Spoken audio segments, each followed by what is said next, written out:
వాళ్ళు ఏ విధంగా ఎంకరేజ్మెంట్ వాళ్ళ సైడ్ నుంచి ఉన్నారు? ఇక్కడ ఏంటంటే పేరెంట్ ఇది కొంచెం లాంగ్ జర్నీ కాబట్టి ఒక 2 ఇయర్స్ అనేది 2 ఇయర్స్ టైం స్పాన్ కోసం సపోర్టివ్గా ఓకే. క్యాండిడేట్ ఎవరైనా స్టూడెంట్ చదువుతున్నప్పుడు నోయింగ్లీ అన్నోయింగ్లీ ఏదైనా స్ట్రెస్కి లోన్ అవ్వచ్చు కొన్నిసార్లు, లేదు ఏదైనా చిన్న ఫెయిల్యూర్ చూసో, లేకపోతే ఒక సబ్జెక్ట్ అర్థం కావట్లేదు, ఆ సబ్జెక్ట్ అర్థం కానప్పుడు ప్రిపరేషన్ మొత్తం ఇబ్బందిగా అనిపించో, కొంచెం డౌన్ అయినప్పుడు it is a responsibility of the parents and పేరెంట్స్తో పాటు టీచర్స్ కూడా వాళ్ళని ఎలా ముందుకు తీసుకెళ్తున్నాం అన్నది ఇంపార్టెంట్. ఓకే. ఇప్పుడు మీరు మన మహాభారత ఘట్టం చూసినాం, యుద్ధం చేయాల్సి వచ్చినప్పుడు అర్జునుడు కూడా అర్జునుడి శక్తి సామర్థ్యాలు మామూలు సామర్థ్యాలు కావు అవి.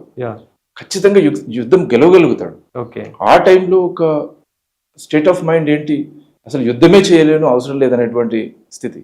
అప్పుడు ఒక శ్రీకృష్ణ భగవానుడు అవసరమైంది.